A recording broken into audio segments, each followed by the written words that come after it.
السلام عليكم ورحمة الله وبركاته. مشاهديني الكرام، أهلا وسهلا بحضراتكم.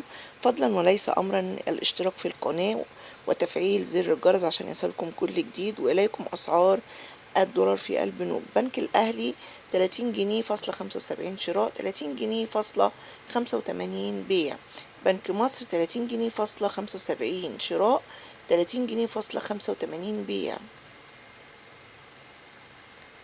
البنك التجاري الدولي 30 جنيه فاصلة 85 شراء، 30 جنيه فاصلة 95 بيع.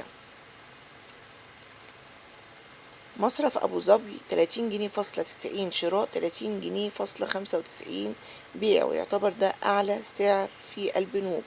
بنك قناة السويس 30 جنيه فاصلة 80 شراء، 30 جنيه فاصلة 90 بيع. بنك قطر 30 جنيه فاصلة 85 شراء، 30 جنيه فاصلة 95 بيع. بنك الإسكندرية 30 جنيه فاصلة 85 شراء، 30 جنيه فاصلة 95 بيع.